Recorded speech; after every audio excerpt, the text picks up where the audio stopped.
Hey, hey, all right, we're in. What's good? It is cold, so I'm all decked out. So, what is going on, guys? How's it going? Howard in the chat. We're going to keep going on the Talmud. There are 11 pages left to this chapter, so we're going to see if we can get through this. And hopefully I don't need to milk too much time on the Bible stuff. Tomorrow, special announcement. Gonna kind of wing it, and I'm gonna be assembling it in my mind between tonight and tomorrow. I'm gonna have Apocalypsis Historia on, and we're gonna have like a get to know each other collaboration kind of thing. He's been following a bit of my work, and I've been following a bit of his work, and I had to reach out, establish, and I just want to. If you wait too long on a thing, if you think too long on a thing like this, it ends up just turning procrastinated. So we're gonna have a killer show sometime tomorrow at about 6 o'clock Eastern time. Stay tuned for more details. So we're going to kick things off right here. Let me center that better. And we'll just take it from the top over here. Eleazar said, a man should set his table on the Sabbath eve, although he may not be hungry and can eat not more than the size of an olive. Arhanina said, a man should eat his table on, should set his table on the eve following the Sabbath, though he may not be hungry and can eat but the size of an olive. Okay, I remember reading all of this stuff, but it was good to get to a point of going. It was like they're basically saying go through the motion of it anyway for the sake of what you do on Sabbath. So this is also in honor of the Sabbath and is like the accompanying of the king at his departure. Warm water at the close of the Sabbath day is wholesome. Warm bread at the time is also wholesome. Now it's interesting that this ritual has an association with the king at his departure, because there are some that say that God and like the prophets didn't want Israel to be a kingdom, to have a king.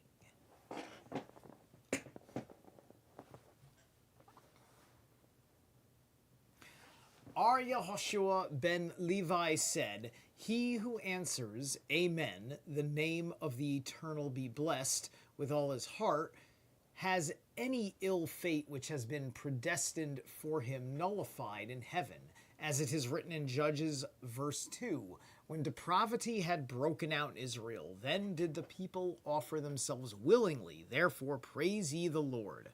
Why had depravity broken out in Israel? Because they had not praised the Lord. Arhaya Baraba, in the name of Aryahanan, said, even if that man have amongst his sins aught of idolatry, he is also forgiven. Said Resh Lakish, he who answers Amen, etc., with all his might, has the gates of paradise opened for him. As it is written in Isaiah 26:2, open ye the gates, that there may enter in the righteous nation that guardeth the truth. The truth in Hebrew is called emunim. And Resh Lakish said, do not read emunim, but aminim, the plural for amen. That what is written, amen, said Arhanina. Amen is the abbreviation for El, God. Melech, king. Nehman, truth.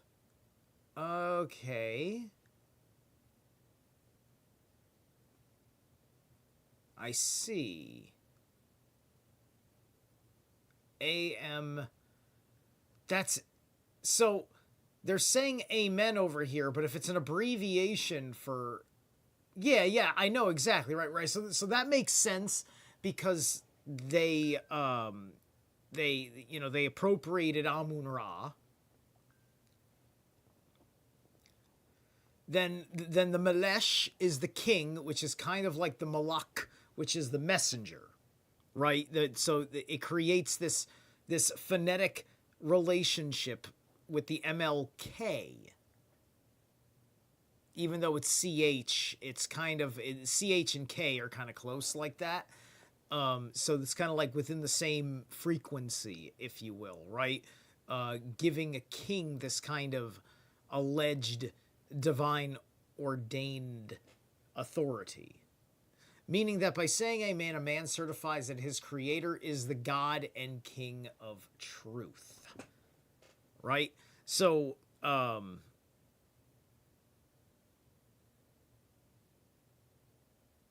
So they're probably... So this would be one of those places where I think that they played a word game, because you have Amun for Amun-Ra. And then they stole Amun, and now they're lying about the source of Amun, as they have to tell their people that all this stuff is actually Atanism, and they don't want to explain that this is Atanism. They just want to do what the Atanists did, which was appropriate everything, starting the trend that would be adopted by the religious aspects of empires. Ar Yehuda, the son of Ar Samuel, in the name of Rab, said... Like, what is it? Like, well, okay, so he said it in the name of Rab, and so Rab didn't say it, but he thinks Rab would have said it, because many times in the name of such and such, including Rab particularly, pops up.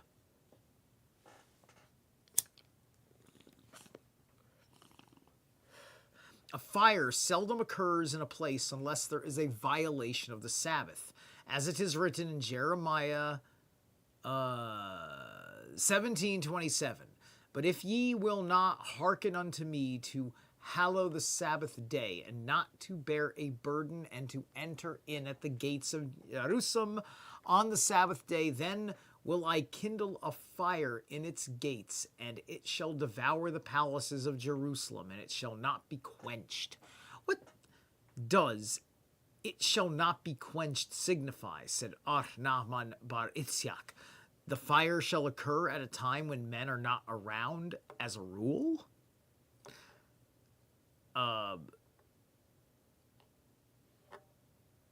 What is that? How does that answer justify the question? It's quenched. The quenching signifies that the fire will occur when men are not around, as a rule. But the men made the fire, and just... I suppose I would have to hearken unto the Sabbath day, and not bear a burden to the gates of Jerusalem on the Sabbath day. Then I will kindle a fire in its gates, and shall devour the places of Jerusalem, and it shall not be quenched. So that's Jeremiah 17:27. Let's see exactly what's going on around Jeremiah, and ask ourselves why they are drawing this context out of it.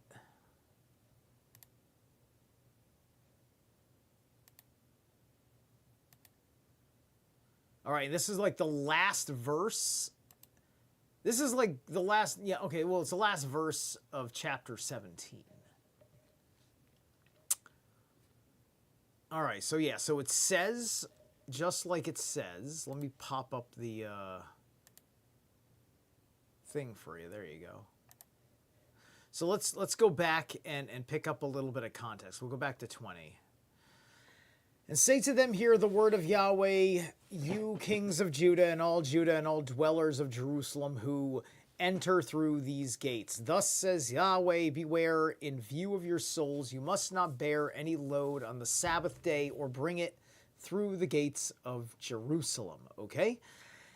So like this is like don't do any commerce because that's work. You must not bring forth any load from your houses on the Sabbath day, nor do any work, for you will hallow the Sabbath day just as I instructed your fathers. Yet they would not hearken nor stretch out their ear. They kept stiffening the nape of their necks so as not to hearken and so as not to take admonition. Now it will come to be, if you hearken to me, averring is Yahweh, so as not to bring a load through the gates of this city on the Sabbath day, and you hallow the Sabbath day so as not to do any work in it.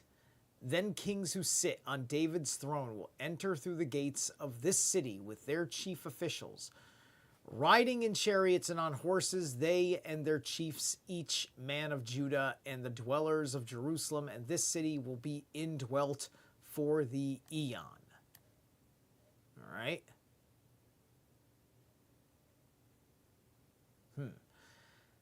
They will come from the cities of Judah, from round about Jerusalem, from the land of Benjamin, from the low foothills, and from the hill country, and from the Negeb, bringing ascent offerings and sacrifice. Approach, present and frankincense, and bring acclamation to the house of Yahweh. Right, so that's how he kind of like wants it to go down. And then there's the warning in 27, then I will ravage its gates with fire. So,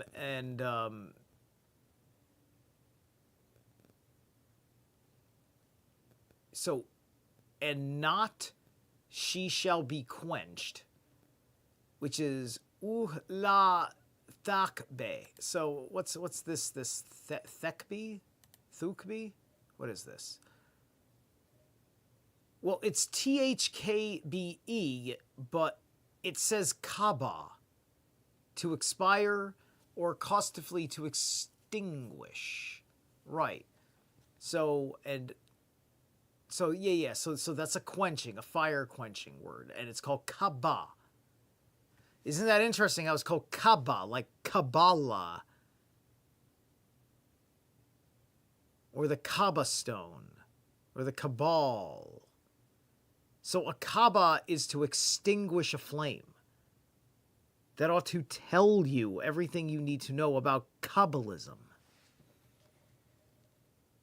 This is why the best magus transcend Kabbalah. Because we do not extinguish the soul.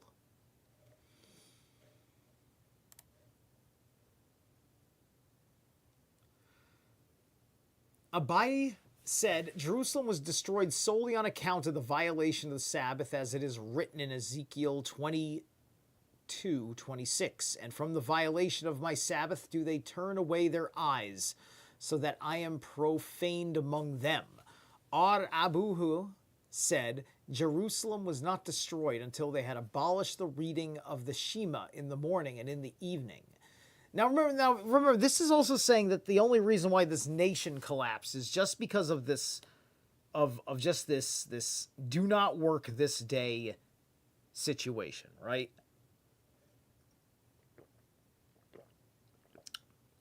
There's a deeper meaning to that, I am sure. But I think all of us feel it in a practical sense in the nervous system that you gotta take one day off of work. And I don't think there's anything wrong with having 2 days off of work every week. And to be quite frank with you, 3 days off would be fine too. But granted, only one of those days is really kind of like a quote workless day, or it's a day of the most rest, if you will. Right?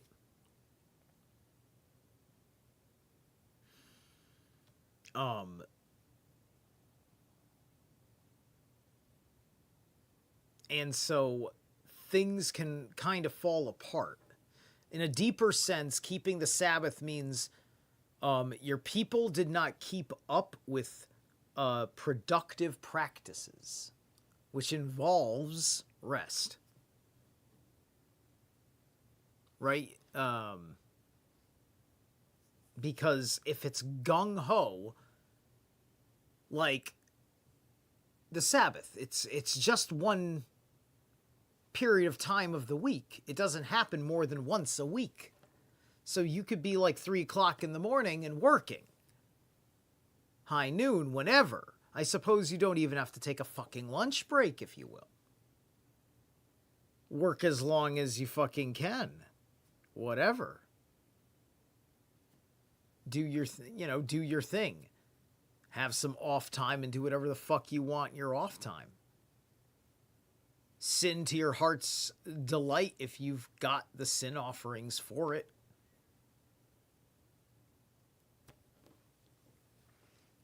And thank you, Howard. Yes, it was. So,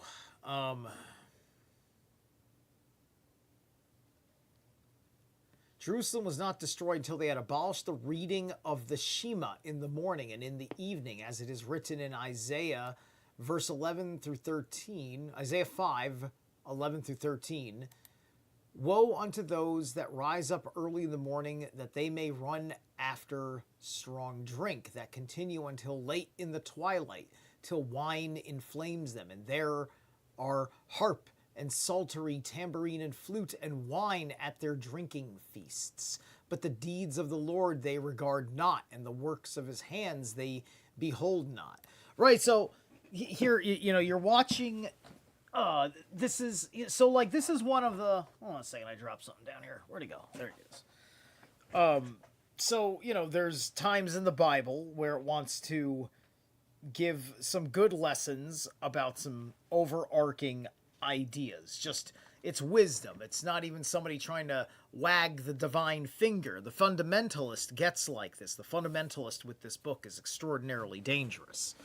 But here, like, all of this makes sense to me, looking at what we live through, where our economics are at, looking at how I lived my life and where my economics are at, right?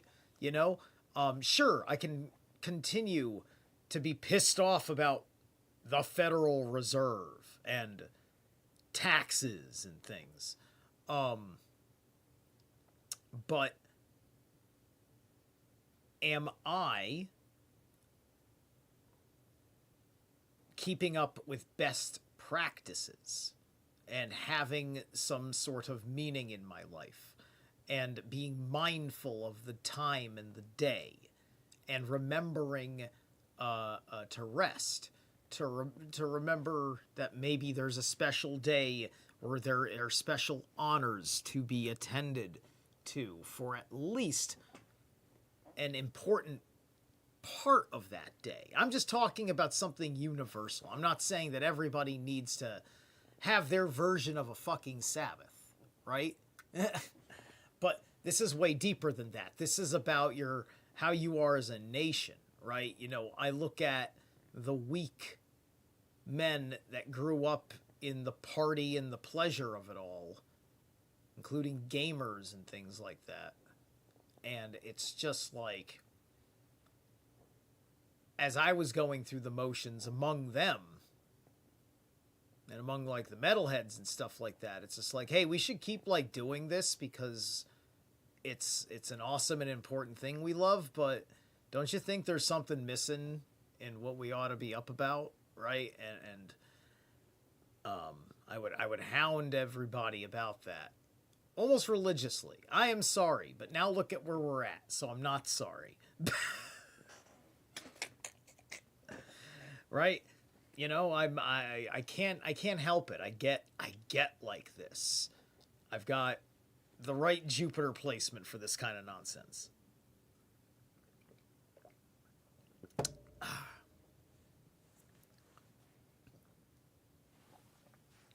So, but the deeds of the Lord they regard not, and the works of his hands they behold not. Therefore are my people led into exile for want of knowledge. They're led into exile for want of knowledge, which would imply that They went into exile because they were ignorant fools. You know, experiencing the collapse of things. And their inability to pick themselves up in that collapse. Right? One's not to say that there wasn't government fuckery or whatever, but that's besides the point, because this is talking about a principle more than it's talking about the history, right? Because like I've said, I contest that how much of this is history, or that you understand this angle of history that you might be looking at if this fucking shit existed. Or at least the original shit existed, right? Because it's entirely possible that there's a mythical Israel and then there is a real Israel based on the myth, which then leads us into where we get at with the first temple situation.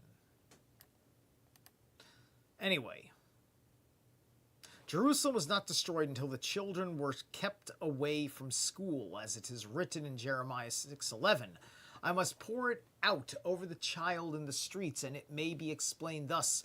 Why must I pour it out? Because a child is in the street and not at school. Now, being indoctrinated in school is bad, but the language is what it is here. But the whole idea is that you've making the message that you've abandoned wisdom. You've abandoned Sophia, you know, the love of wisdom, if you will. Ula said Jerusalem was destroyed because the people were devoid of shame, as it is written in Ibid 15. They should have been ashamed because they committed an abomination. But they neither felt that the least shame, nor did they know how to blush. Therefore shall they fall among those that fall. So what was their shame then? Right? See, I want to know. All right. Let me see if I can find this Ibid 15. Ibid. Hold on. Let's see. Talmud. Ibid 15.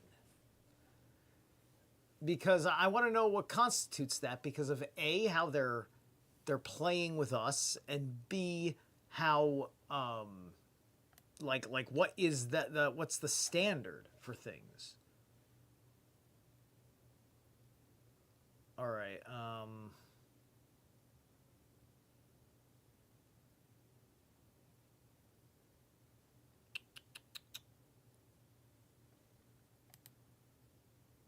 Okay, Talmud. No, I don't want to download like that. No, not that.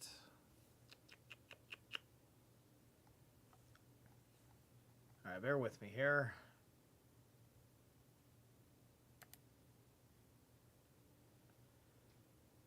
Sopharim 15. Is Sopharim the Tibid? Like, why am I getting this?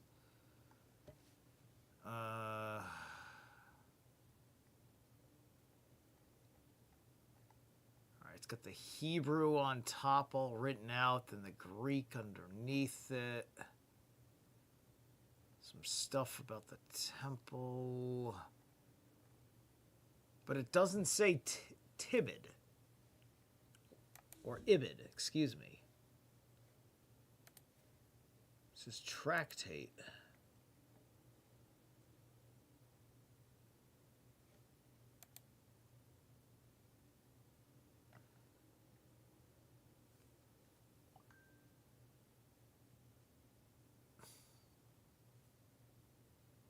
Because sometimes there's like, it can be very weird because the Bible will say something right, you know, about a thing.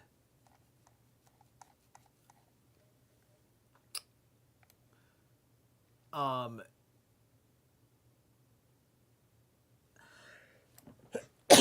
I want to see if I would agree with the assessment, because Um,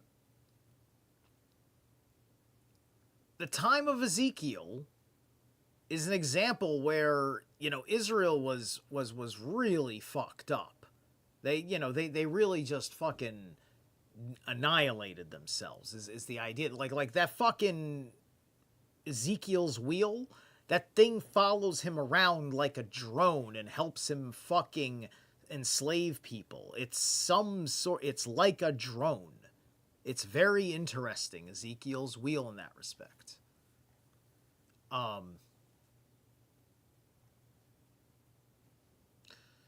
All right, I don't know. So I'm not going to make a big deal about that, like I said, right? You know, I'm sure I don't want to have a bazillion episodes on my channel of the Talmud where now I got to go read the Ibid and the this and the that. But you guys know that it's there for you guys to go explore that. I won't even care if I never see the whole bit about Jesus and the feces. It doesn't matter to me that much. I mean, the Christian probably wants to go after that. Because, like, oh, what did he say about the baby Jesus? Anyway, they should have been ashamed because they committed an abomination. Right, okay, so, Itzhak said, Jerusalem was destroyed only because no distinction was made between great and small, as it is written in Isaiah 24, 2 and 3, and it shall be the same with the people as with the priests, etc. Emptied out shall be the land. Amram, the son of Simon bar Abba, in the name of his father, quoting Hanina, said, Jerusalem was destroyed only because the people did not admonish one another, as it is written in Lamentations 1:6. Her princes have become like hearts that have found no pasture. As the hearts in a herd travel head to rump, so would the men of Jerusalem not dare face each other with admonition, but followed from behind in silence. Oh wow, that sounds kind of like, you know, your Branch Covidians, right? They had no heart mind core intelligence activated, and they were just going with the herd. Yeah, right? You know, and not to give the fucking Bible credit, but you could see in real time that correlation where if we had done such things, kept going in that direction, the enemy would have won within 4 fucking years. If 2016 didn't go down the way that it went down, for the direction that the social consciousness in its underlying wanted to go, needed to go, it's unfortunate. All the cool stuff that's getting fucked over. But, you know, we're dealing with the fact that the Babylonian money changers that have been giving America its Babylon have pulled their resources out because they don't like any of the people they want to run the money through.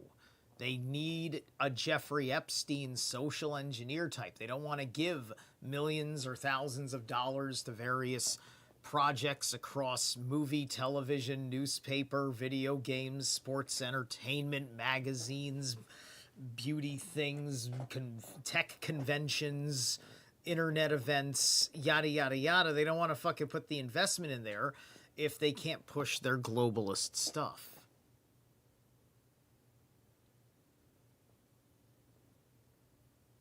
Right? And manufacture consent and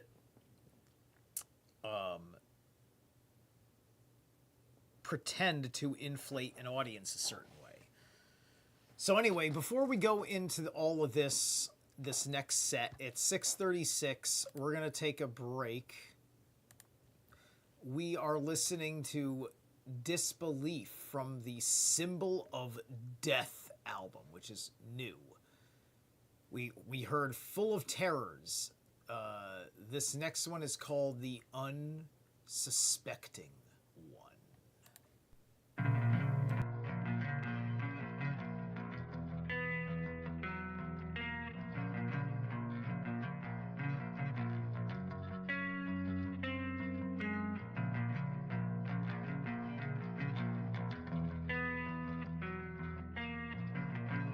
In 2026, you don't need more willpower to stay.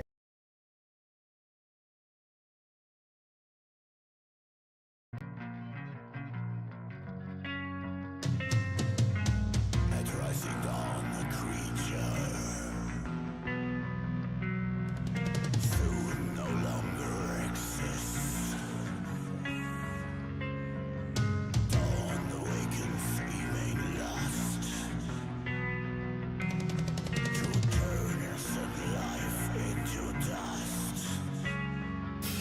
Into dust.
Turn innocent life into dust.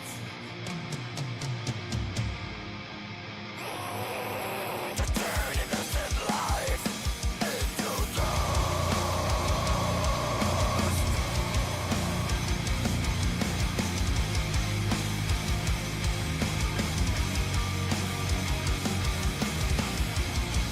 Let me touch your skin.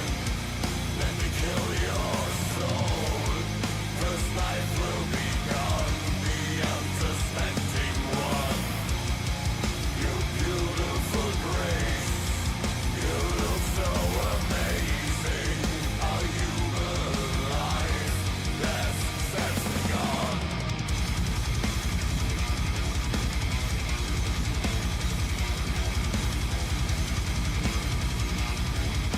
The unsuspecting one.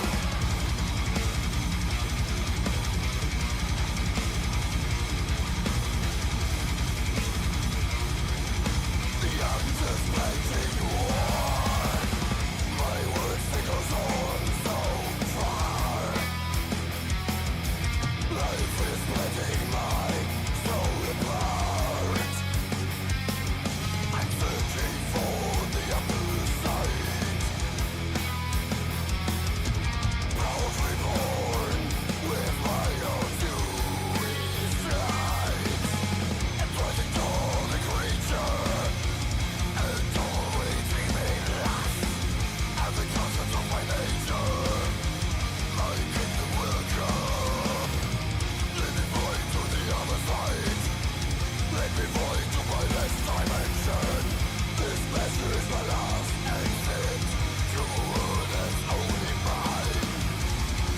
Let me touch your skin. Let me kill your soul. First life will be gone. The unsuspecting one.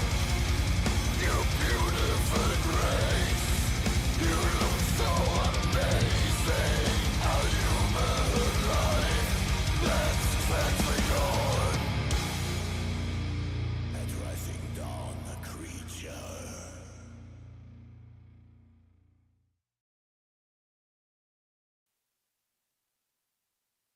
Okay, good.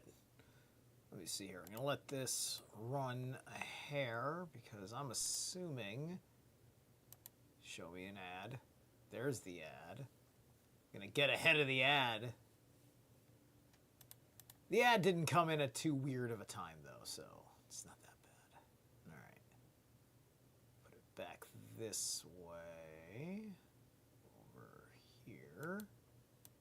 A bit further. All right, let's push that. 1 sec. All right. That's it. Good. Okay. We're back.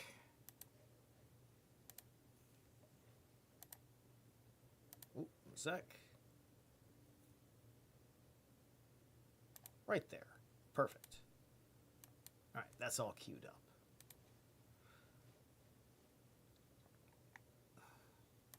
Ad Yehuda said, Jerusalem was destroyed because they insulted men of learning, as it is written in 2 Chronicles 37:16. But they mocked at the messengers of God and despised his words and scorned his prophets until the fury of the Lord arose against his people till there was no remedy. What does till there was no remedy signify, said Ad Yehuda, in the name of Rab? He who insults a man of learning can find no panacea for his affliction. All right, so you see, he who insults a man of learning. Now, I don't believe for 5 seconds that Western civilization has collapsed because everybody makes fun of Richard Dawkins and what's his face, Neil deGrasse Tyson, and all these other people, right? That because they aren't men of learning, they are voices for ideas by men who think. But it's not necessarily based on anything learned. I mean, that's an outrageous statement to say. There's plenty that's been learned that is in what they say. They themselves are not men of learning. You can tell, right? People pointed out at this point that Neil deGrasse Tyson has only like once ever in his life written like a scientific paper. Like, he's like a teacher. Right? And he's not necessarily learning anything. He's being taught by others who have learned. But, like, you know, like, what level are you actually on? Right? Because you're not really talking on... If you're on a higher level than me, then you don't talk about it publicly, and you certainly, you're certainly not making any public money that way. Maybe you had some Epstein money. I don't know. I don't think I saw Tyson in the Epstein files, which would make sense because Epstein was much smarter than deGrasse Tyson. You see what I'm explaining here, right? So. Rejecting the men of learning is all manner of other kinds of wisdom and intelligences, right? And then things get wrapped up in the politics of it all, and then you assume that stupidity is taking over because of one stupid belief that gets wrapped up in an otherwise rational scientific mind or something, right? Which sometimes, depending on the belief, can have horrible consequences, but which would be in question here, right? Ad Yehuda, in the name of Rab. See, there's that in the name of Rab again, right? So he said again, it is written in 1 Chronicles 16:22. Touch not my anointed, and do my prophets no harm. By touch not my anointed is meant the children of the school, for children are usually anointed, and do my prophets no harm refers to the scholars. Okay, let's see if in 1 Chronicles 16:22 it does mean that. Because remember, the quote, Christ is the anointed one,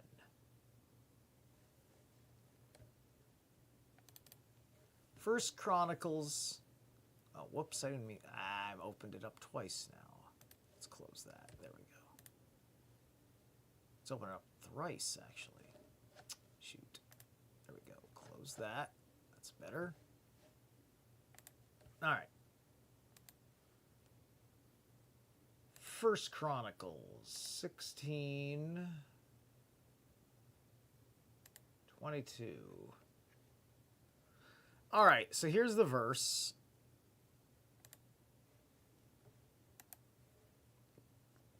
Saying, you must not touch my anointed ones, and to my prophets you must not do evil. So okay, so must not be, you are touching in anointed ones of me. The Meshishai, which sounds like Messiah. Or the Mashiach. Yeah, that's the Messiah, the anointed, usually a consecrated person as a king, priest, or saint. The Messiah. But hold on a second. A Mashiach isn't always the Messiah. Right here. A king, a priest, or a saint.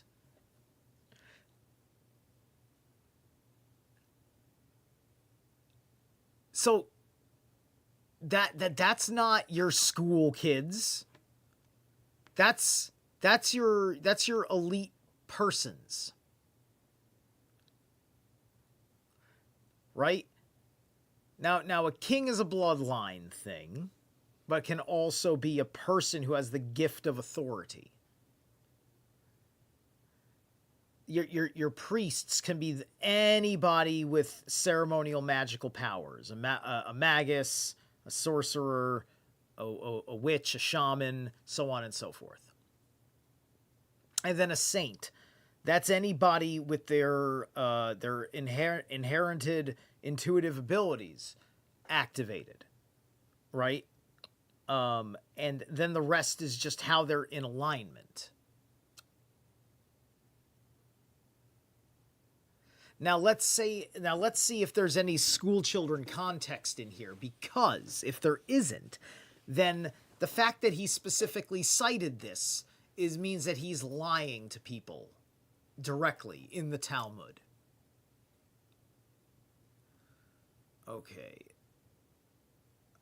Okay, so in 19, when you became few adult males in number, only a few, and sojourners in it, then they walked from nation to nation, from one kingdom to another. He would not permit any man to exploit them on their behalf. He reproved kings. Okay, all right. Became few adult males. So, all right. O seed of Israel, servant, son of Jacob, his chosen ones.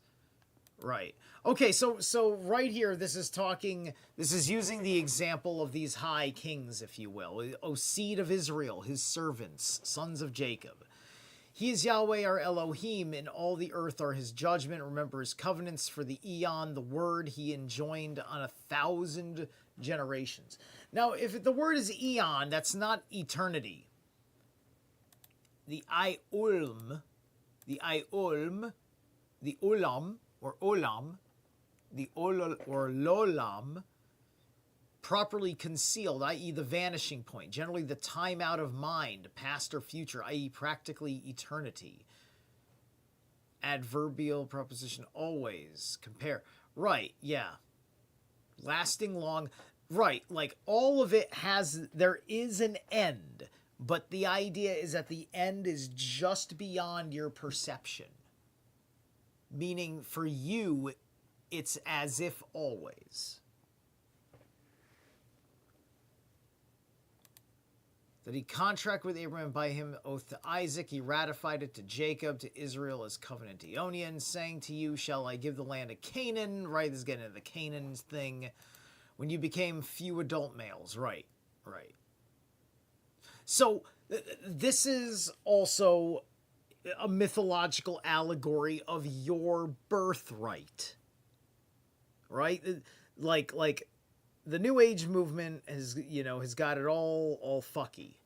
It's got it all fucky. Has made it all cringy, and it's tossed everybody into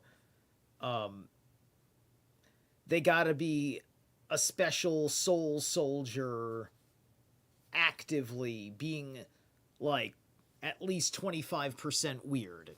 You know, like that's the way kind of the whole thing kind of happens with these guys.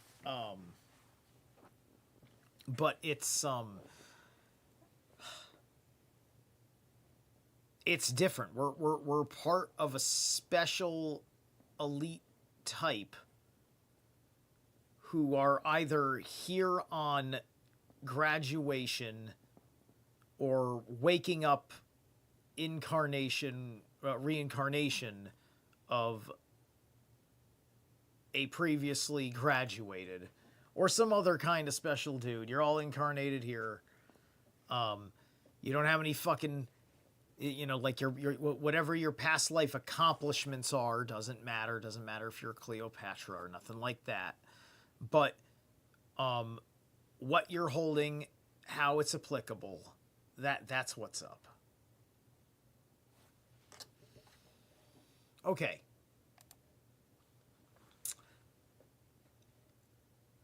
Ar-Yehuda, in the name of Rab, said again, it is written in First Chronicle. Okay, I already read that. Sorry. So, and do my prophet refers to the scholars. So no, it's not the children, and it's not the scholars. They're taking anointing. They're putting it literally. They're robbing you of an idea of a birthright, while at the same time, you're a Jew, so you have this birthright, but it's not in this understanding. Even though it's baked around this understanding, it's making something feel like it applies to you that it doesn't. This is not a good verse for their arguments in that respect. Resh Lakish said in the name of Ar-Yehuda II, the world is sustained solely through the exaltation of the children, because they are pure and without sin, said Ar-Papa to Abaya. What about thy and my exhalation, answered Abaya. The difference lies therein that thou and I might have sinned, but children are incapable of committing sin.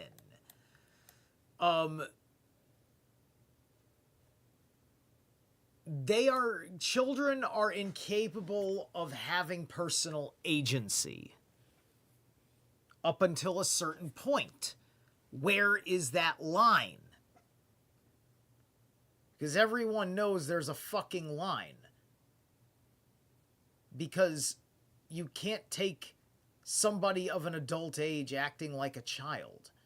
When is it? Is it when they're as tall as you? Is it when they can have to start shaving? Like, is it after bar mitzvah? It's after bar mitzvah. That's what it is. That, of course, that's what it fucking is, right? So before bar mitzvah, the kid can't sin, is the idea. Incapable of sin. And if that's 12, when was the last time you heard of somebody 12 or under committing a horrible crime of their own, like, on their own, without being, like, directly manipulated?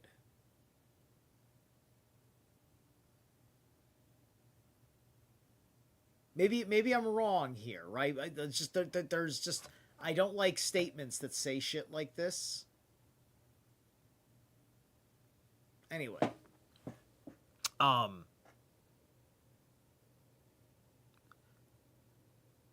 nor do I like implicating the idea that you treat a child a certain way.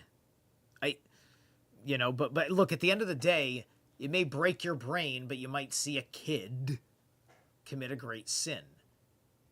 But I suppose if we're talking about 12, then, yeah, I mean, I can find it pretty hard to believe that it's the kind of moral miss of the mark that would be so horrendous that one would even consider it a sin. So anyway, Resh Lakish said again in the name of the same authority, the children should not be withheld from attending school, even while the new temple shall be in process of construction. Oh, that's cute. They think there's a new temple in process of construction. I mean, there is now, but this was written like, what, 500 AD? Like, well, don't worry, we're building the temple brick by brick, kiddo. But the Romans said, never mind the Romans, son, that's the cool part, right? Like, granted, nothing's, like, I don't know, they got the whale, isn't it supposed to be built where the Wailing Wall is? Anyway, said Resh Lakish to Aryahuda II, I have heard a tradition coming from thy parents which says that the city which has no school for children shall be destroyed. But Rabbina says the tradition is to the effect that the high court shall put the city under a ban until a school is built for children. That's very interesting. And I think when you imagine what's going on in society as a whole with a school, then that makes a certain amount of sense, right? Especially like if you're talking about like one of their schools, right? It's just like, there you are, there's your community, there's your agreed upon curriculum, and all that stuff, right? It's not that different than, it's not technically homeschooling, but it's like a whole group of people doing the same study group on your welfare dime. Just keep that in mind. These people don't work to study the Torah and the Talmud. And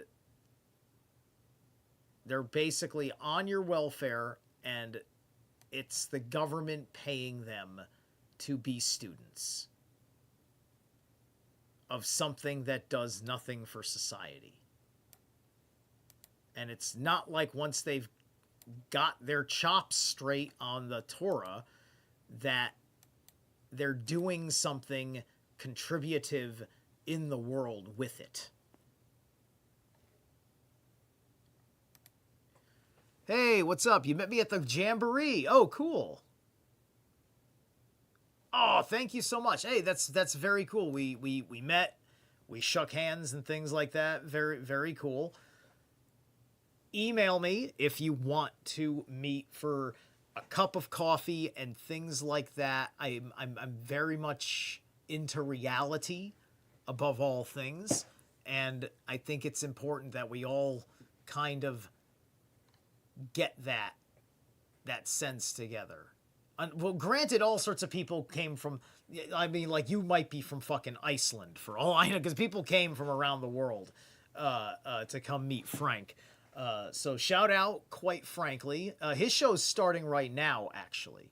But I'm dedicated to this for the next 2 hours, or until I get to the end of the chapter in 7 pages. We'll see how long it takes.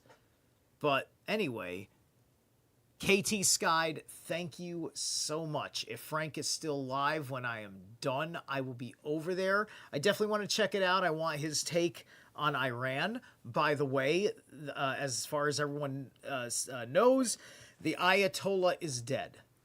And as far as anyone knows, they've replaced Jim Carrey.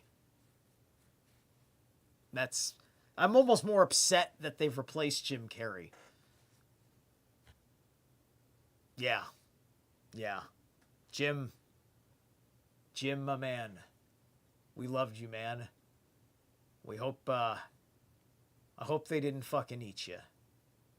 I hope, if they've taken you from us, I hope you died with dignity, because I can't imagine. I don't want to imagine. And nobody said you were in the Epstein files. We will miss you, whoever the real person that played Jim Carrey in real life was. Anyway. I mean, like, it's funny, but it's True, we're so through the looking glass in this manner, right? I mean, listen, we'll know for sure the next time, like, Jim Carrey's out there doing something very Jim Carrey, not just talking like a normal person. Jim doesn't have the mind to talk like the way that fucking guy playing Jim Carrey was talking. This is like when Razor Ramon and Diesel left the WWF in the 90s and then fought for their fucking image because the WWF technically owned the gimmick, right? So the talent agency that created Jim Carrey for Hollywood owns Jim Carrey the character. Jim Carrey was probably not Jim's real name. It might have been close to his real name, but changed for the sake of all that, operating as a pseudonym, right?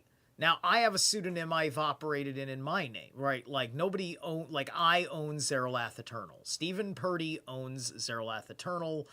I have registered that as a pseudonym with one of the music, with ASCAP. Excuse me. ASCAP knows that I do that. And if I choose to publish music, none of this music I put out here is published, but I had a music publishing company for a short period of time as part of an idea for making music for soundtracks for people. Now AI is fucking doing that, so, whatever. We were out of work way before there was AI or AI capable of making honestly, some of these AI songs, they got a good sound.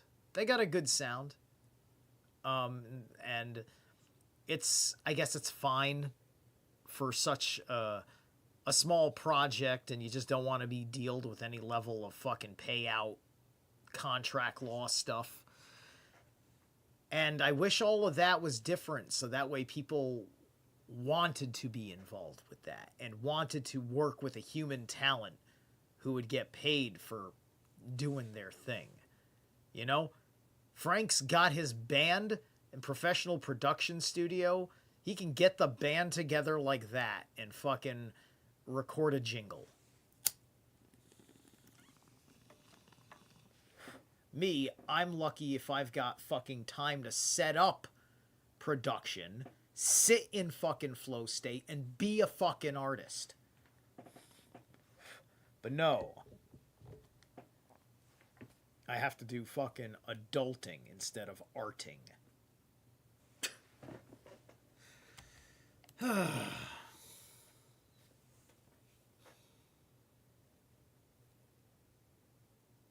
All right. All right. It's 7:05. Let's take the next break.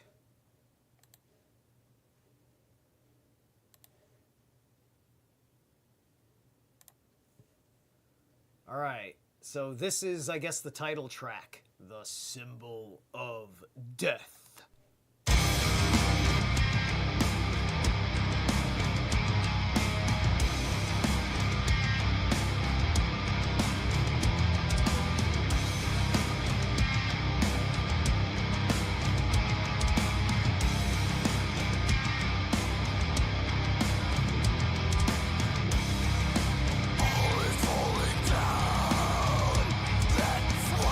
Created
Okay, we're back. We're back.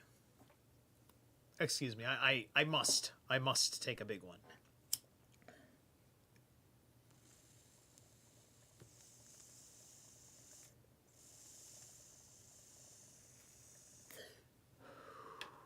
There we go.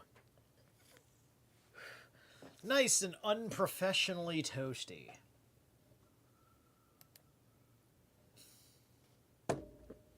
Man, imagine if I became primetime television, taking bong rips and talking about the war in Iran. But anyway.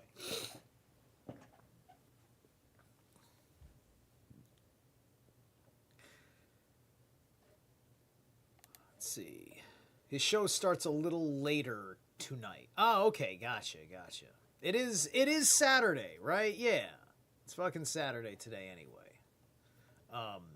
I'm usually used to him just doing 7 on weeknights, which is just I'm done with. I could have gone again for like another fucking week to make money, and I chose not to. I was really hating the 90-minute fucking commute. That's 3 hours of my day fucking sucked out. Lots of fucking gas.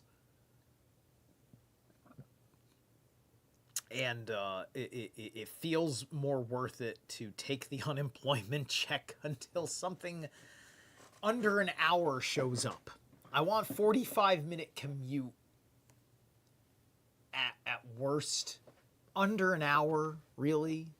To be fair, but 45 minutes at worst, really? That's kind of like what I hope for. Anyway, we'll see. Cause, I'm with the temp agency and, I have to work myself into a place of, something more permanent. So my goal is to get some sort of technical license in construction. So that way I can actually be hired onto jobs with actual purpose, because just being a labor hand is it really is a small role, right? You're not there's days you're not needed because a lot of work is stuff that guys doing primary work is doing. Somebody working on electrical is also dealing with his electrical equipment. Doesn't need a guy who doesn't do electrical helping him with his electrical equipment. It's rarely like that. So this is more about getting familiar with working on the job site, working around other construction workers, getting a handle for lingo, equipment, different kinds of people, just getting a sense of the whole thing, asking myself, what would I do?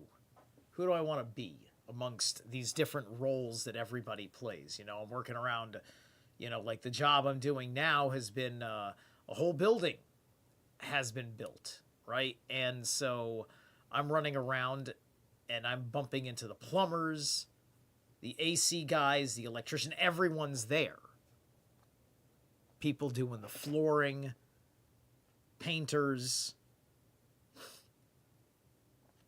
fire, you know, the fire marshals coming through, doing his inspections and shit. It's all that.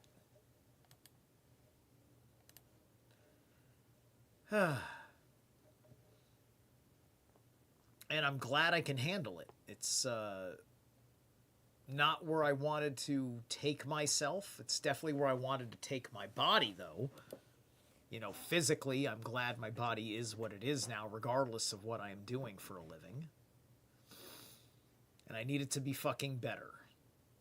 And I'm hoping this mushroom coffee is the key to getting rid of whatever is fucking keeping my gut here. I know I have abs under here, damn it. I want people to see them.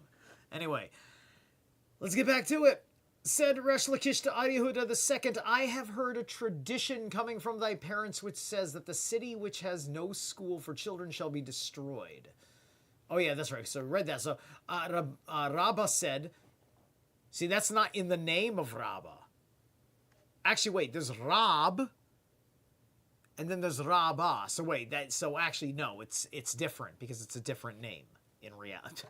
Anyway, Rabbah said, Jerusalem was destroyed solely because they were no more trustworthy men there, as it is written in Jeremiah 5:1. Roam about through the streets of Jerusalem, and see now and notice the search in its broad places. If ye can find one man, if there be one that executeth justice, that searcheth for truth, and I will pardon it. What is meant by trustworthy men? Such as can be trusted in business.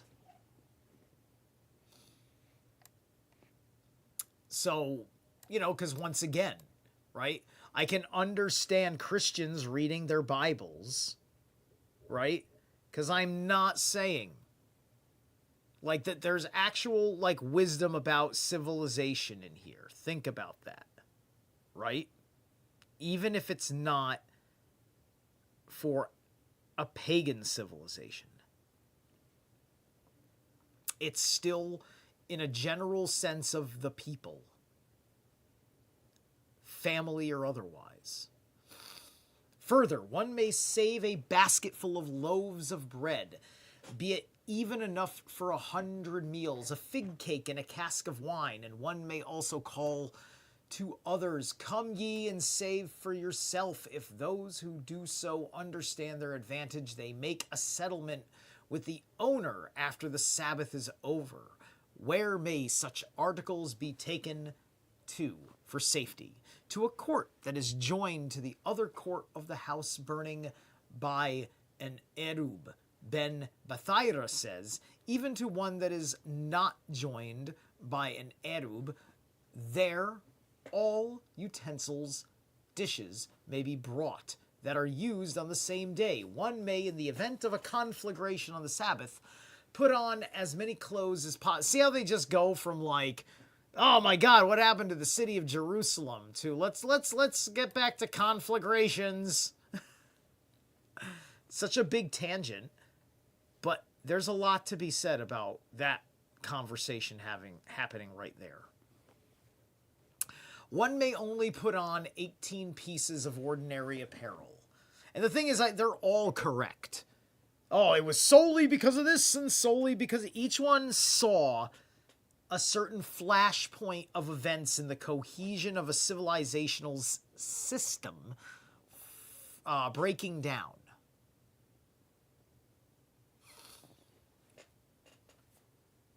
And so they're still... They don't understand how their Israel and their Jerusalem fell. That's the takeaways, that they don't understand it. Gemara. Have we not learned in the preceding Mishnah on page 245 that only enough victuals for 3 meals may be saved, and in the above Mishnah sufficient for 100 meals is permitted?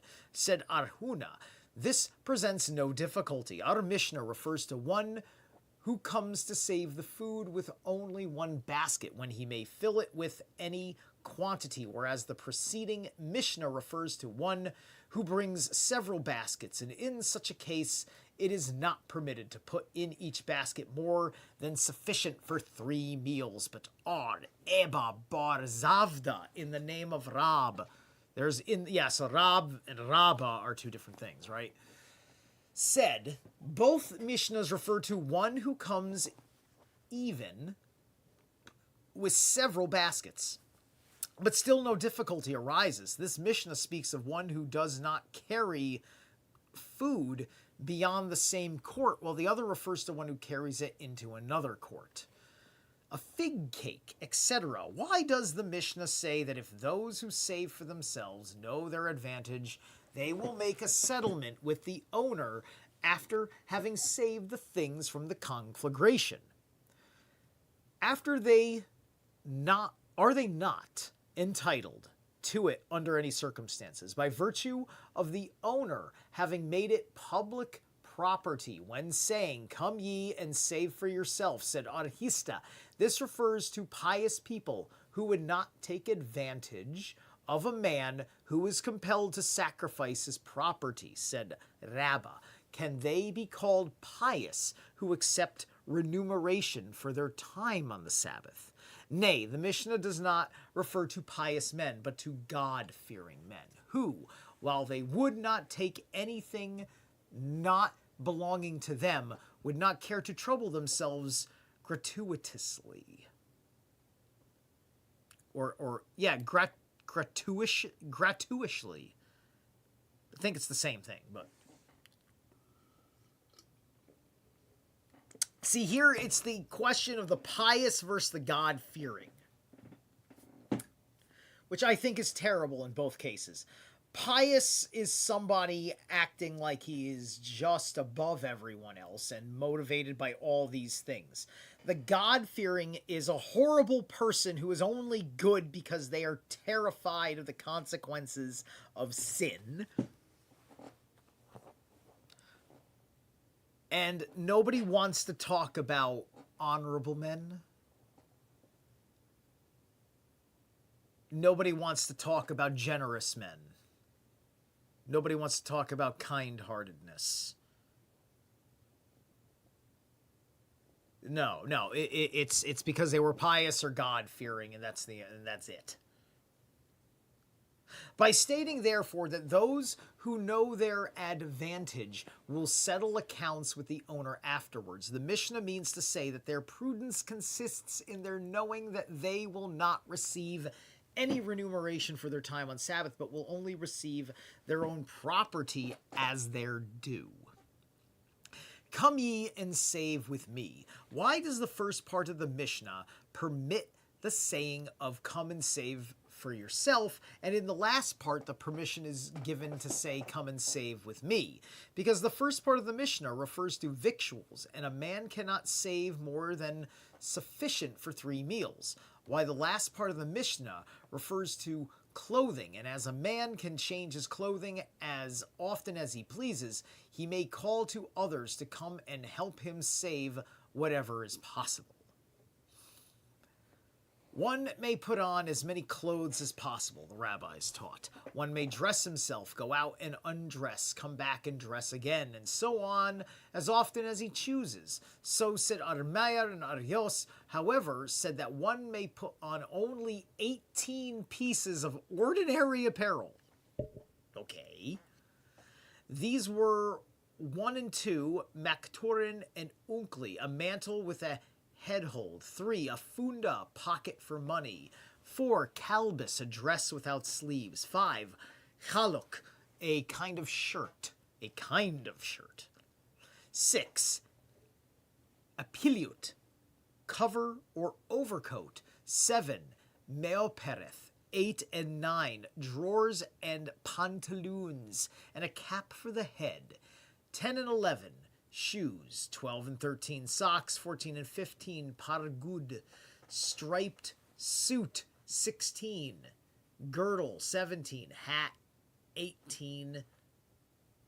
And then it says and then 18, 17 hat, 18 necktie. Excuse me. That makes sense. Okay.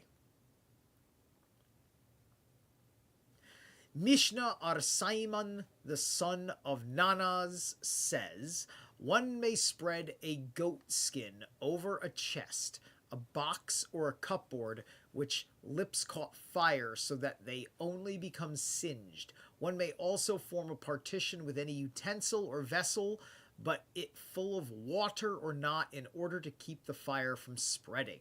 Arhios forbids the making of such a partition with new earthenware vessels filled with water, because such vessels cannot stand heat but burst and extinguish the fire. I want to go back here real quick and ask myself, so these are one Maktu and Unkli, a mantle with a head hold. I'm just wondering, like, that's 1 and 2, because I'm assuming that you have to, that they're a pair, just like the socks and the shoes come in a pair.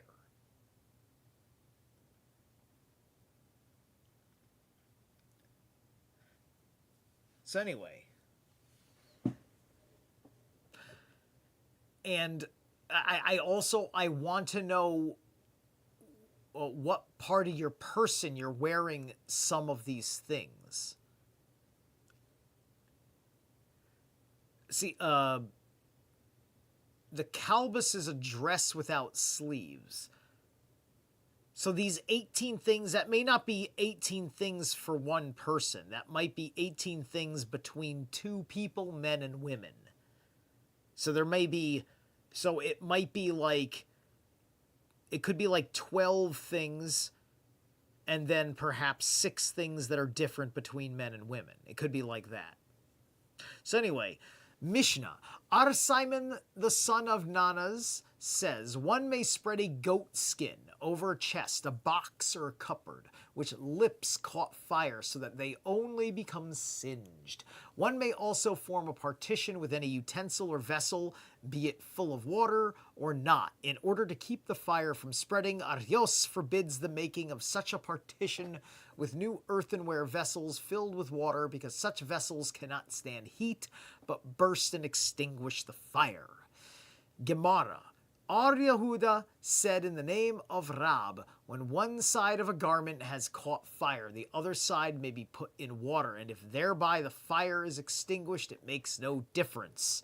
An objection was made. We have learned in a Tosefta that if a garment has caught fire, one may wrap it around him, and it makes no difference if the fire is thereby extinguished. One may also unroll the sacred scrolls if the coverings has caught fire on one side, and it does not matter if thus the fire is quenched. This Tosefta then simply permits the unfolding or the folding of a garment that has caught fire, but says nothing about soaking the undamaged part in water. Rab holds with Arsimon that the son of Nanas in the above Mishnah, who permits the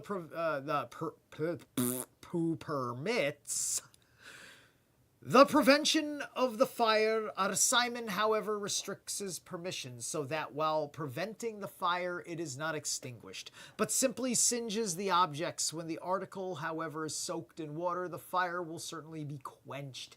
And did Arsimon permit this also? Yeah, he did. 4. The last part of the Mishnah relates that Aryos forbids the making of a partition with new pottery filled with water, because such vessels I will verse extinguish in the fire. And if Aryos forbids this, surely Arsimon, the first Tana, must have permitted it in the first part of the Mishnah. The rabbis taught, if a candle fall on the table board may be raised and the candle drop to the floor. If it become extinguished, it matters not. Another Boretha taught that if a candle burn behind a door, the door may be opened and closed as usual, regardless of whether the candle is thus extinguished. Rab scolded the one that thus decreed, said Rabbaina to Areha, the son of Rabbah, according to others, Aha, the son of Rabbah, to Arashi. Why did Rab scold the one who made that decree? Shall we say that it was because he holds with Yahuda, who says that an indirect act is also prohibited, and the Boretha holds with Simon, who permits the performance of an indirect act? Is it possible that Rab will scold everyone who holds with Simon? He answered, in this matter, Simon would also agree that this is prohibited, as it would be like decapitating a man without killing him. What? Is that a figure of speech that means something? I mean, that can make sense to me as a philosophical kind of allegory of a man who is of the undead, meaning that he is brain dead. You've perhaps made him a golem. I could see that. If a candle fall on the table board may be raised and the candle drop to the floor, and if it becomes extinguished, it matters not. So that if a candle burned behind the door may be open and closed as usual. So according to what shall Rab scold the one who made that decree? Why did Rab scold the one who made that decree? It's because he holds an IO who says the indirect act is also prohibited. Where's the performance of an indirect act? It's such a it's such like an overdramatic statement for just kind of getting this thing right with this candle, right? I find it hard to believe that somebody would get decapitated over that. So that doesn't mean literal decapitation. I don't believe it. I don't believe it. I mean, other times I believe it because you've got a rabbi citing a fucking quote in a Bible or in one of these things like the Ibid, and it says a horrible thing, or I found like the verses in context to the discussion and that's a horrible thing, right? And it's just like, whoa, you're serious about that, right?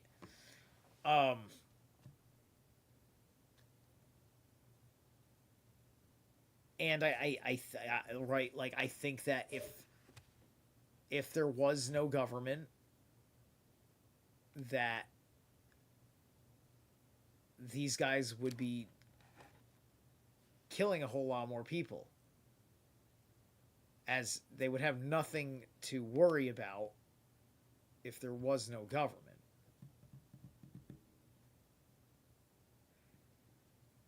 So it's just one of the like, if you believe in the conspiracy of the secret societies,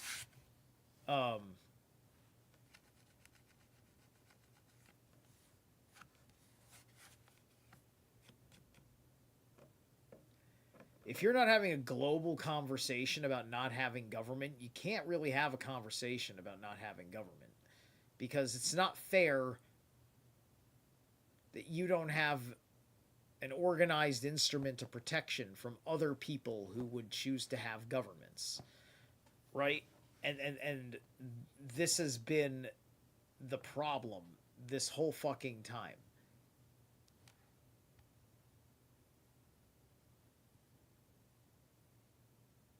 And it can make life unfairly hard. Anyway. Ad Yehuda said, one may open a door opposite a hearth fire. Abaya scolded the one that decreed thus. Of what circumstances do we treat here? If the door is opened when there isn't an ordinary wind blowing, what reason had the one to prohibit it? And if there be an extraordinary wind blowing, why did the other permit it? The case here treated of is that of an ordinary wind, and the one prohibits the door being opened as a precautionary measure, lest this be done when a high wind is blowing, while the other does not regard a precautionary measure necessary. One may also form a partition, etc. Shall we say that the rabbis hold the indirect bringing about of an extinction to be permissible, and Artios holds to the contrary? Have we not heard the case to be the reverse? We have learned in a Boretha one may make a partition with empty vessels, and with vessels filled with water that are not liable to burst, and such are iron vessels. Artios, however, said that the vessels made of pottery in the village of Shehin and Hananiah are also proof against bursting. Thus we see that Artios is even more lenient than the rabbis. This presents no difficulty, for the above Boretha is, although in accordance with Artios, but it is incomplete and should read thus: one may make a partition with empty vessels, and with such as are filled with water but are not liable to burst. Such vessels are iron vessels, and vessels made of pottery in the villages of Shahin and Hananiah. As Artios said that the vessels made of pottery in these villages are proof against heat. Okay, 735, we're going to take the next one.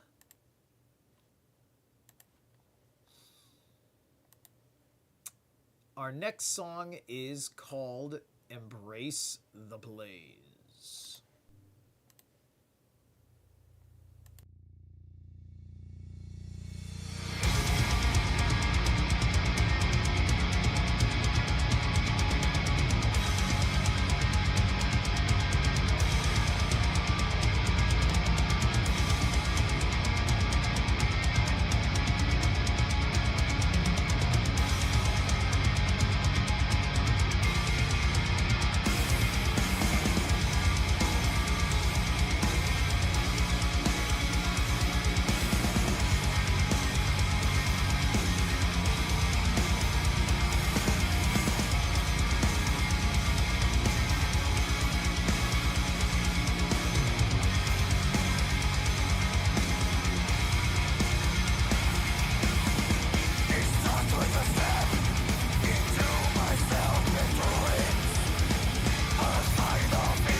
There we go. Good, and it found the ad for me, so I can immediately skip and pause, and perfect. Good, that'll be set for the next run.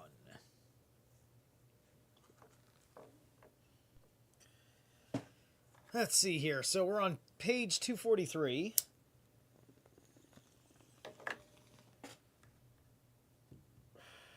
So we got about 4 pages to the end of the chapter. So I might be able to wrap this up around 8. Let's see how I do.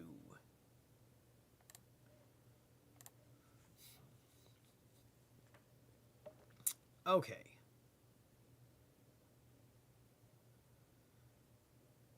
So this was open a door, open heart fire, right. Okay, so we're right here.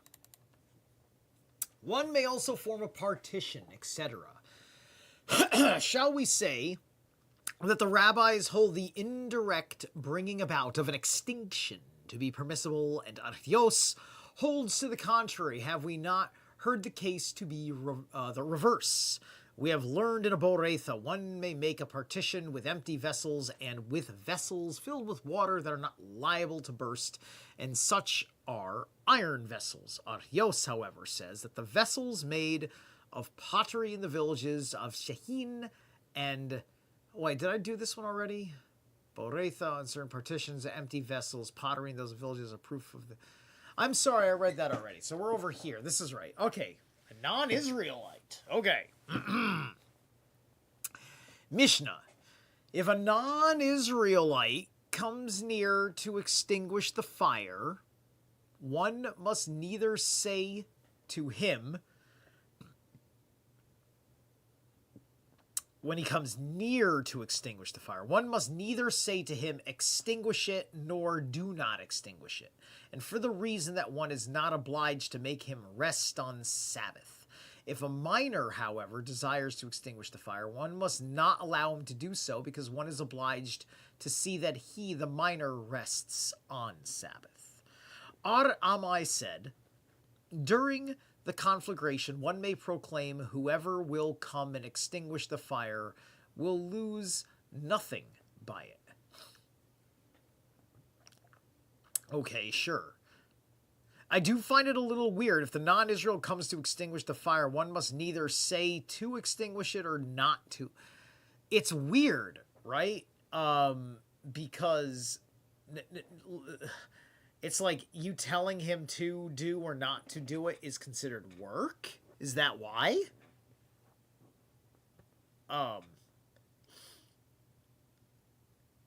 It's like something where, like, that's just so weird. Like, imagine I, like, walked into a room on a Sabbath and I just looked somebody dead in the eyes. Just looked at him. Just looked at him. Leaned in on a candle, on a menorah or something. I just looked at him right in the, like, whew, right? I just blew it out right in front of his face. He says nothing. Like, bam! No, walk out, right? Anyway, the rabbis taught, it happened that a fire broke out in the court of Yosef ben Samai in the town of Shehin, and the men of the fortress of Sephoris, which sounds like Sephiroth, came to extinguish the fire because Yosef was an official of the government, but he would not allow them to do so in honor of the Sabbath. A miracle occurred and it commenced to rain, and the fire was extinguished. So, yeah, no, you would end up setting fire to something, you'd let it burn. Like, no, don't do any work, man. It was God said it's going to burn. It's all right. If it burns, it burns, and then it rains. Right? And, yeah, that can happen. That can happen under a pagan deity's relationship as well as this one. It can also happen with various spirits and things like that. That evening he sent to each man in the fortress 2 selah, and to their officers 50 selah. When the sages heard this, they said it was not at all necessary to do this, because the Mishnah says that when a Gentile comes to extinguish a fire on Sabbath, one need not tell him to do it, nor not to do it. If a minor, however, desires to extinguish the fire, etc., could we conclude from this that if a minor is detected eating forbidden food, it is a duty of the court of justice to prevent his doing so, and we know such is not the case. So they have a court of justice. This is the first time they've actually mentioned the court of justice. They have a court of justice. I've been reading this whole book, 243 fucking pages into this book, and now they mention a court of justice. Said Yohanan, if the minor does this with his father's knowledge, we must say then that the same case applies to the Gentile who does the work with the knowledge of the Israelites whose house is burning. Is this permitted? Yeah, it is, for the Gentile does it of his own volition, and it makes no difference whether the Israelite knows it or not, because he, the Gentile, knows he will be rewarded. He'll be rewarded for letting it burn or not letting it burn, right?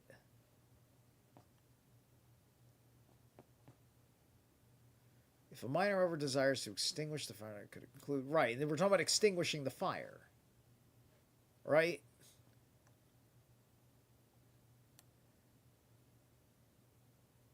Because the Gentile knows he will be rewarded.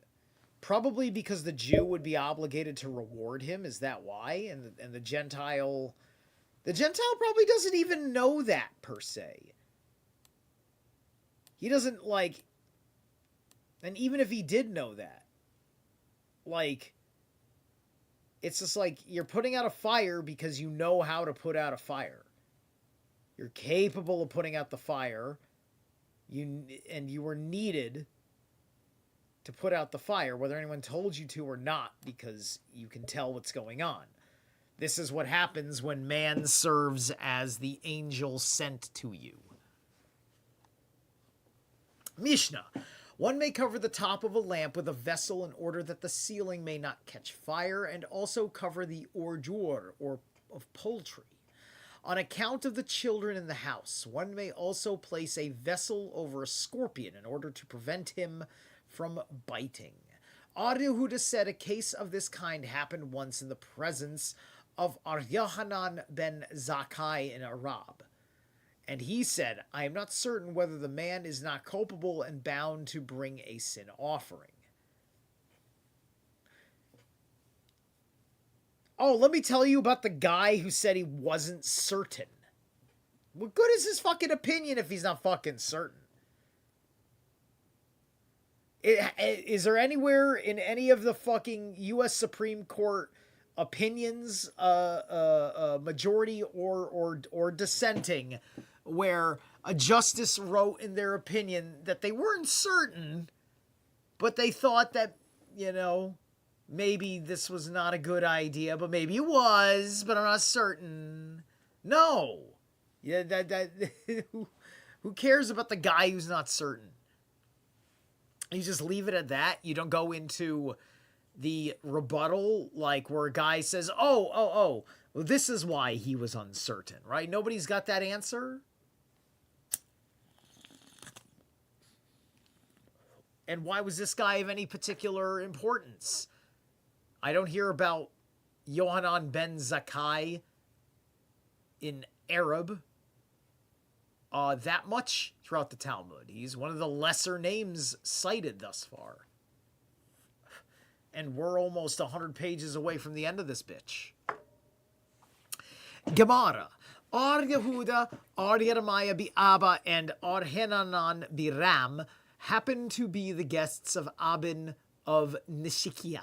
The two former were furnished with beds, and the last one was not. At the same time, he noticed him teaching his son that the ordure of a child is to be covered in order that the child should not touch it. And he said, Abin the fool is teaching foolishness to his children. Is not the ordure of a child useful for dogs? what can you say? It was not prepared from yesterday, but this makes no difference, for we have learned in a Boretha that running rivers and springing wells are to be considered as the feet of every man. And Aben asked, how then shall we teach? And Hanan answered, over the ordure of poultry, that the child shall not touch it. Over a scorpion, in order to prevent him from biting, Ar Yehoshua ben Levi said, all dangerous creatures may be killed on Sabbath. Ar Yosef raised an objection. We have learned in a Boretha that 5 creatures may be killed on Sabbath, and they are the fly of Egypt, the wasp of Nineveh, the serpent of Hadev, and the snake of Palestine, and a mad dog from any region. According to whose opinion is this Boretha? Is it not according to the opinion of Ar Yehuda, who holds that the performance of an act not in itself necessary makes one culpable? We must say then that the Boretha agrees with Ar Simon. If this is so, is it allowed to kill only these 5 and not others, said Ar Jeremiah, who can tell us that this Boretha is a correct one? It may be erroneous, said Ar Yosef. I have studied the Boretha. The same objection was made before me, and I defended it by stating that the Boretha refers to the case where the creatures pursued the man in order to harm him, and under these circumstances, even Ad Yehuda permits the killing of these creatures. All right, I mean, I wouldn't have an argument with that. So you've got the fly, the wasp, the serpent, the snake, and the dog. Now, a serpent and a snake, I don't think that there's actually a difference between a serpent and a snake.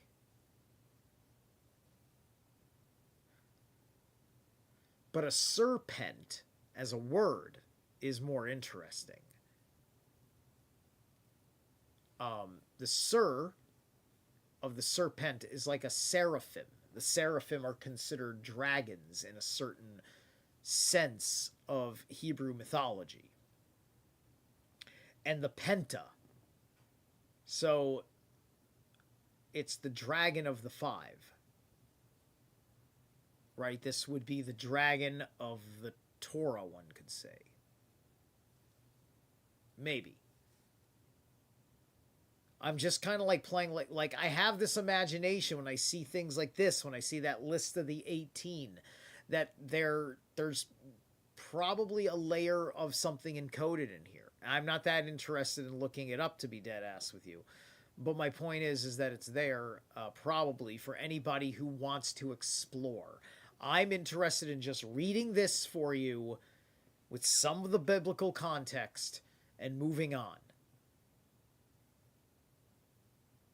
Because I want to get back into studies of the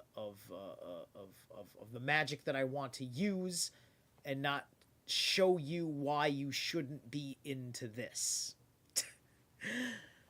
Because I'm much more interested in what is than what isn't.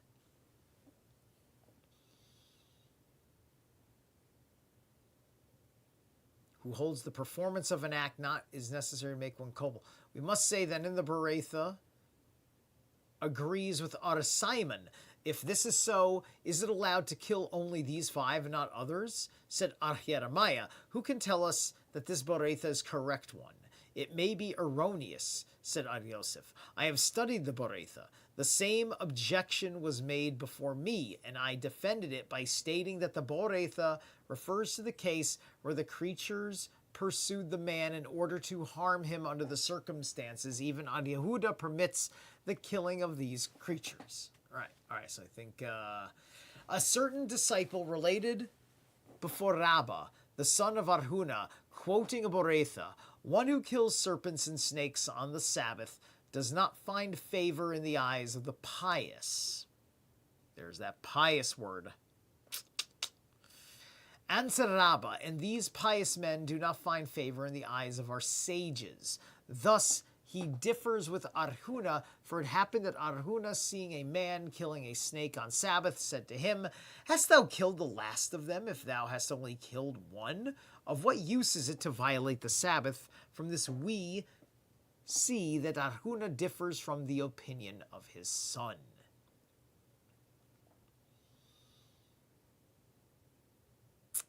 So let me double check here. I want to know. Okay, biblical difference between serpent and snake. All right.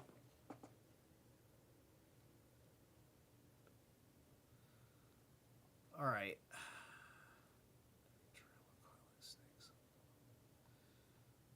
Bear with me here.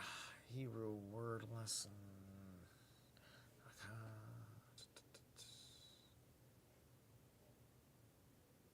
30 powerful Bible verse. Serpents in the Bible. The Hebrew meaning of the mysterious serpent.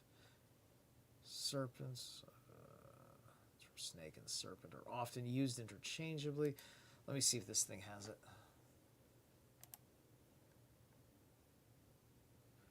See, there's a serpent in the Bible. Symbol of deceit, understanding valuable insights, introducing trace of the serpent.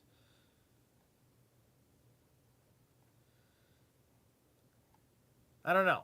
I'm okay. I'm not going to find an answer quickly on that. So let's keep going. All right.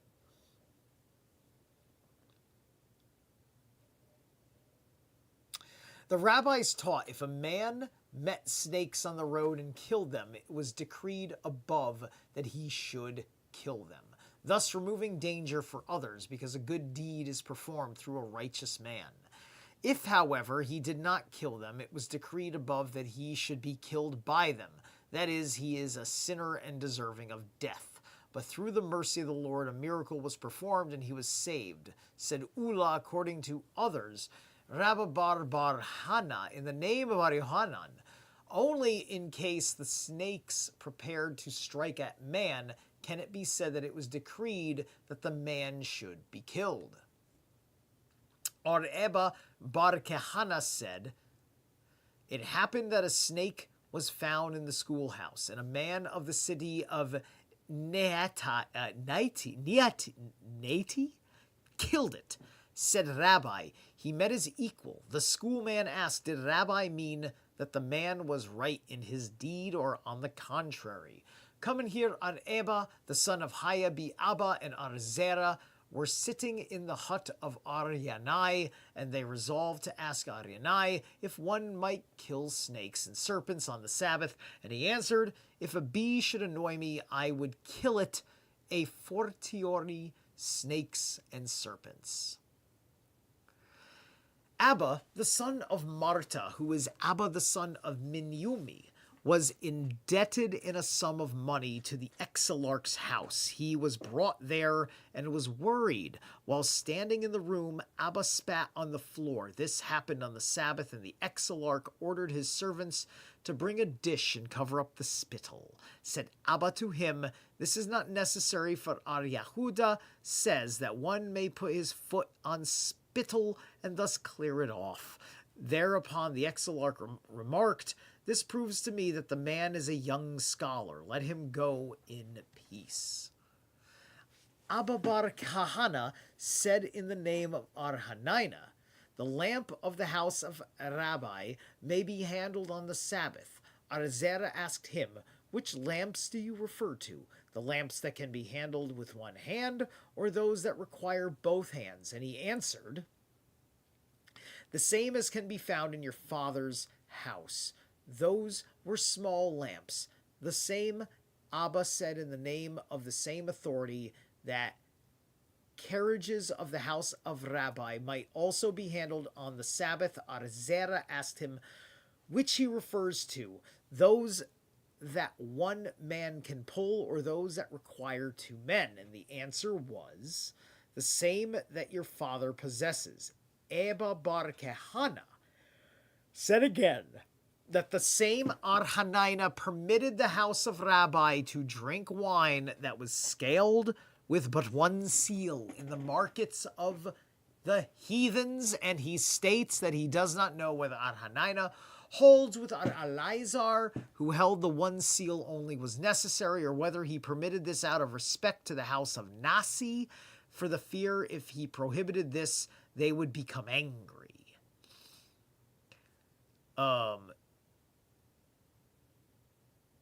So what, the house of Nasi, whatever the house of Nasi is, held, quote, heathen practices and would get angry under certain prohibitions? That's interesting.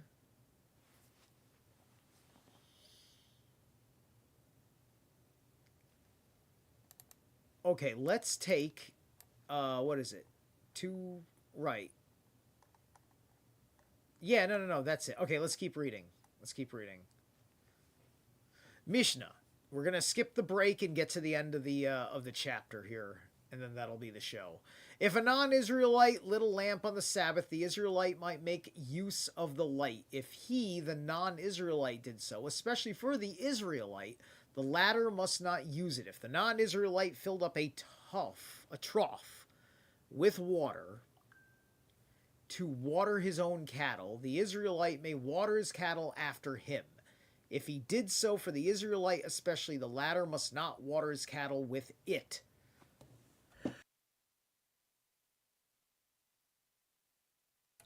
If a non-Israelite made a stairway in order to descend upon it from a ship, the Israelite may descend after him.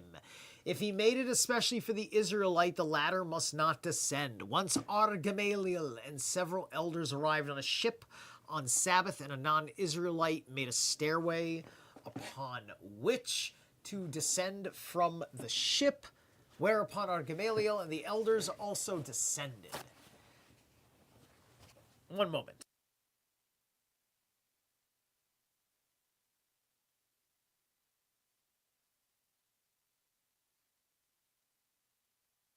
Gemara. And it is necessary for the Mishnah to mention the above cases separately. Because if we were taught only concerning a lamp, we would say that a lamp only may be used because a lamp will give light for 100 men as well as for one. But as for water, we might say that the water should not be used in precaution lest the non-Israelite replenish the trough, especially for the Israelite. For what purpose, however, is the stairway mentioned? That was only for the purpose of relating what happened to Gamaliel and the elders. The rabbi taught, with grass which a Gentile mowed for his own cattle, an Israelite may feed his cattle. But if the grass was mowed especially for the Israelite, he may not. The same rule applied to water for watering the cattle. This applies only where the Gentile and the Israelite are not acquainted. But if they are, it is not allowed under any circumstances. This is not so, for Arhuna said in the name of Arhanina that a man may allow his cattle to graze on the Sabbath, but must not feed them on grass which he designated previously for some other purpose. It matters not whether the grass is still uncut or cut. Now we see that things which have been designated for another purpose must not be fed to cattle on the Sabbath. How then is it allowed to feed one's cattle on the Gentiles' grass, which was cut on Sabbath, and surely designated for some express purpose? This presents no difficulty, for the permission to feed one's cattle on the Gentiles' grass only holds good if the cattle feed themselves, and the man may stand by and prevent them from invading another pasture, but does not allow the man to feed them by hand. So it's more about if you see the cow eating off the grass on a Gentile's property, then that's fine as long as nobody's doing work to feed the cow. And especially because it's a Gentile's property, which is out of your jurisdiction anyway, and thus definitely nothing is being used for the Sabbath, and there is no fowl for the non-practitioner. And good on them for not using the word goyim all the time. So, it is said above, this applies only where the Gentiles and the Israelites are not acquainted, etc. Is this so? Did not Gamaliel descend on the stairway although he and the Gentile were acquainted? Said Abiah. The Gentile made the stairway when Gamaliel did not see him. But Rabbah said it may be that the stairway was made in the presence of Gamaliel. But this case would be the same as that of a lamp. A lamp, for one, is a lamp for 100. An objection was made to the teaching of Rabbah. We have learned in a Tosefta, Gamaliel said to the elders, as the Gentile made the stairway, while we were not looking, we may descend on it, answered Rabbah. Read simply that Gamaliel said, because the Gentile had already made it, we may use it. Samuel happened to arrive at the house of Abin in Toran on a Sabbath. A Gentile came and lit a candle. Samuel turned his face away from the light, but after seeing that the Gentile brought a paper and commenced to read by the light of that candle, he said, I see now that the Gentile lit the candle for his own use, and then made use of it himself. Silly little loopholes. Here are your footnotes.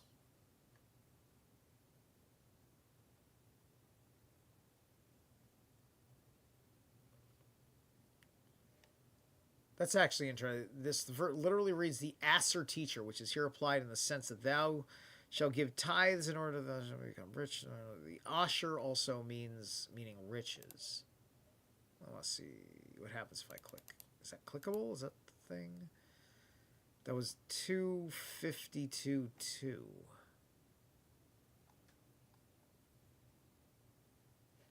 Right. That's probably by the merit of these green dots. Anyway, okay.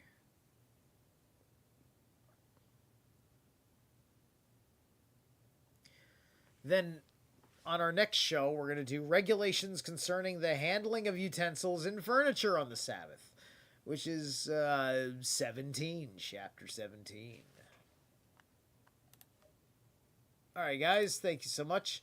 You have a good night. Remember, tomorrow around 6 Eastern Standard Time, I'm going to have Apocalypsis Astoria on, and we're going to talk about something cool.